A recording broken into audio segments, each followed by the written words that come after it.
Assalamualaikum warahmatullahi wabarakatuh.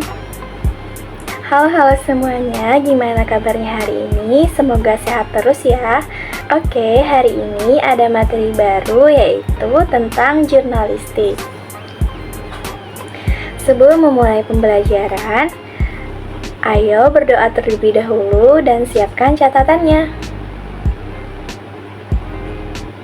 Oke, di sini kita akan membahas tentang ruang lingkup jurnalistik, jenis-jenis jurnalistik, dan kode etik jurnalistik. Langsung saja, yang pertama kita akan membahas ruang lingkup jurnalistik. Yaitu yang pertama, definisi jurnalistik. Jurnalistik adalah proses pengumpulan, pengolahan, dan penyebaran informasi kepada publik yang harus berdasarkan fakta, yaitu informasi yang disampaikan harus akurat, benar, dan terverifikasi. Kemudian, aktual, informasi yang disampaikan harus relevan dan terbaru. Kemudian, objektif, jurnalis harus bersikap netral dan tidak memihak. Kemudian ada akuntabel, yaitu sumber informasi harus dapat dipertanggungjawabkan. Oke, di sini historis jurnalistik atau sejarahnya, yaitu yang pertama ada di zaman kuno, informasi disebarkan melalui media lisan dan prasasti. Kemudian abad ke-17 munculnya surat kabar pertama, abad ke-20 perkembangan radio dan televisi sebagai media massa, kemudian abad ke-21 munculnya internet dan media sosial. Oke, kemudian di sini ada ragam jurnalistik. Jurnalistik yaitu yang pertama, di sini ada surat kabar, yaitu media cetak yang berisi berita, opini, dan informasi lainnya. Kemudian majalah, media cetak yang berisi artikel, reportase, dan foto. Kemudian radio, media elektronik yang menyiarkan berita, musik, dan program lainnya.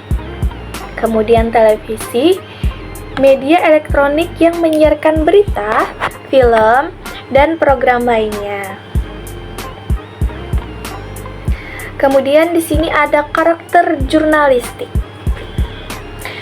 Jurnalistik memiliki karakteristik yang membedakannya dengan bentuk komunikasi lainnya. Jurnalistik harus akurat, objektif, dan independen. Akurat di sini yaitu harus sesuai dengan fakta. Kemudian objektif di sini tidak memihak dan tidak menghakimi. Kemudian independen yaitu bebas dari pengaruh pihak lain. Bentuk jurnalistik. Oke, yang pertama ada berita, informasi yang disampaikan harus terkini. Kemudian reportase, laporan mendalam tentang suatu peristiwa. Yang ketiga opini, pendapat dan pandangan pribadi. Kemudian yang keempat feature, yaitu artikel yang membahas suatu topik secara mendalam. Profesi jurnalis. Profesi jurnalis memiliki peran penting dalam masyarakat. Jurnalis memiliki tanggung jawab untuk menyampaikan informasi yang akurat, objektif, dan independen kepada publik,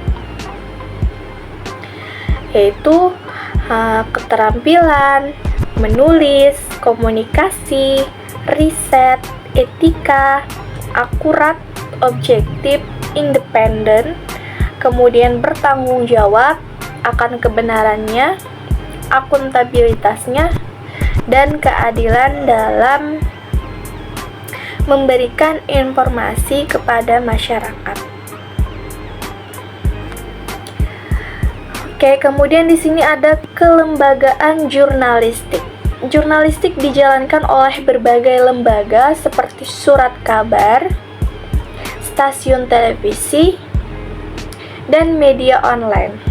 Lembaga jurnalistik memiliki peran penting dalam menjaga kemandirian dan profesionalitas jurnalistik.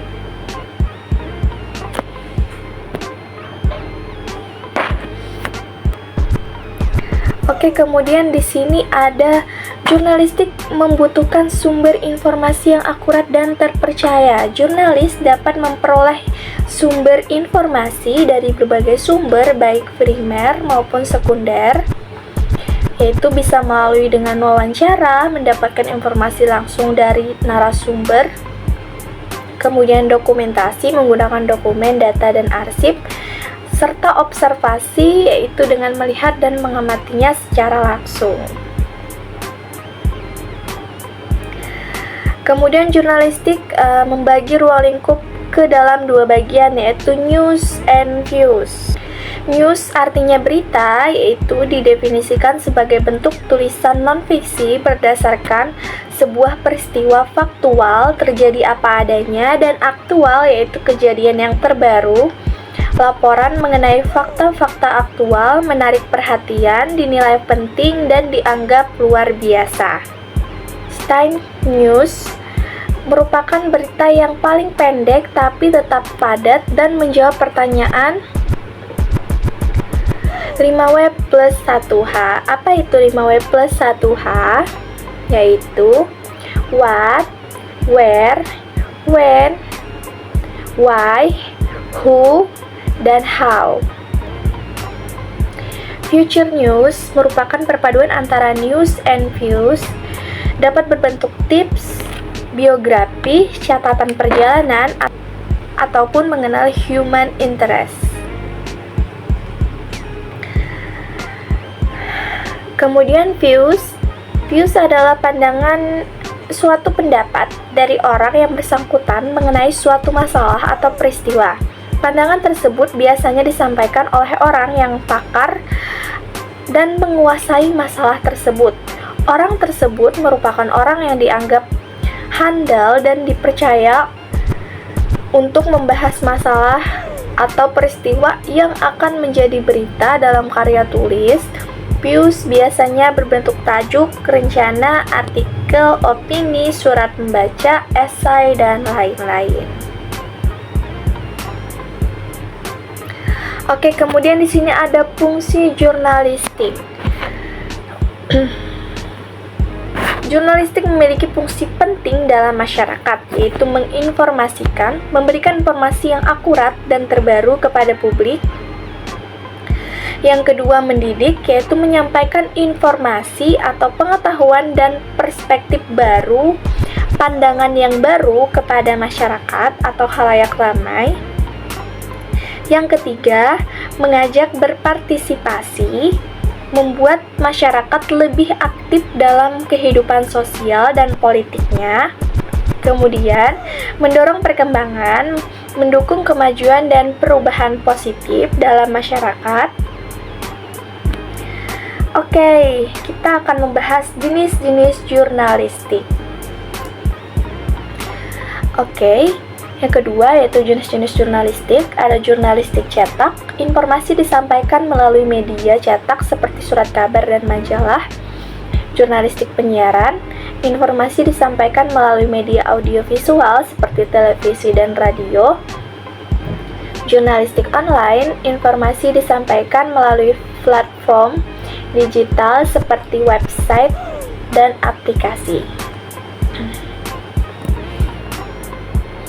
Di sini ada penjelasan tentang jurnalistik cetak.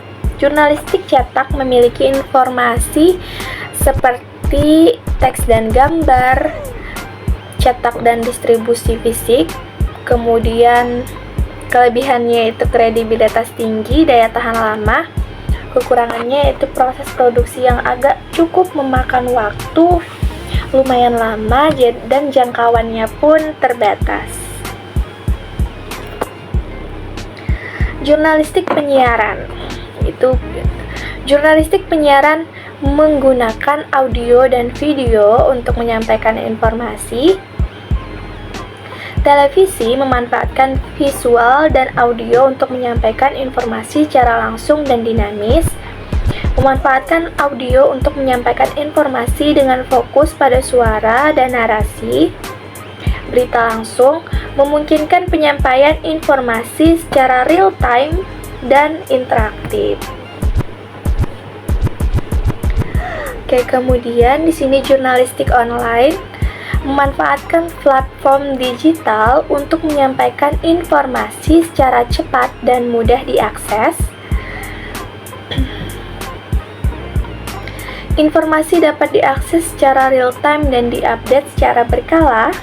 Kemudian pengguna dapat berinteraksi secara aktif dan memberikan komentar kepada berita. Yang kedua, interaktif. Pengguna dapat berinteraksi dan memberikan komentar pada berita. Ketiga, multi-platform.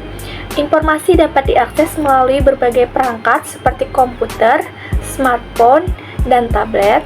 Yang keempat yaitu multimedia, gabungan teks, gambar, audio, dan video untuk memperkaya penyampaian informasi.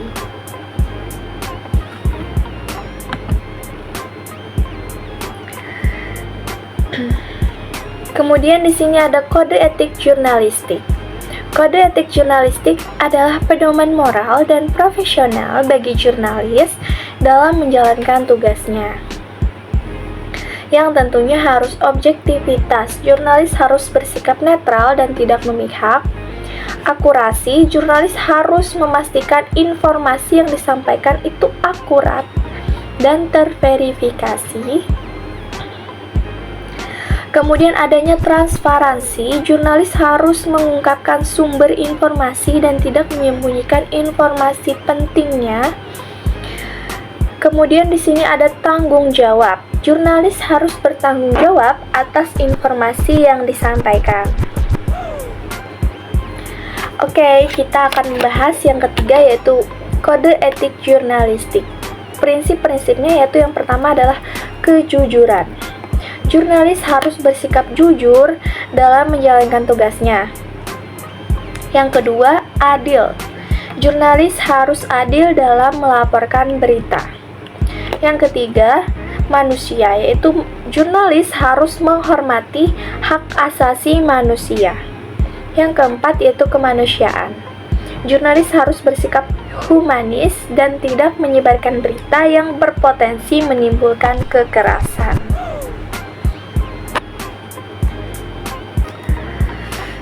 Pentingnya mematuhi kode etik jurnalistik.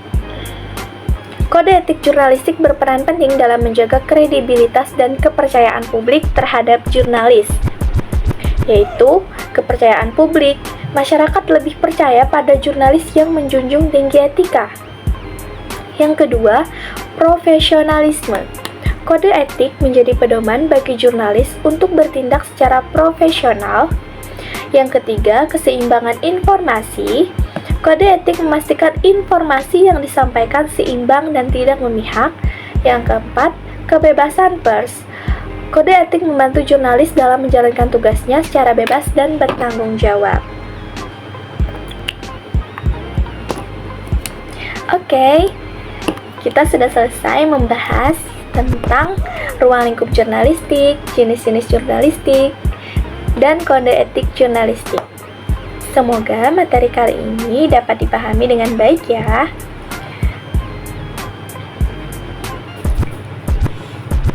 Saya ucapkan terima kasih atas atensinya. Saya mohon maaf jika ada kesalahan dalam penyampaian. Terima kasih. Wassalamualaikum warahmatullahi wabarakatuh.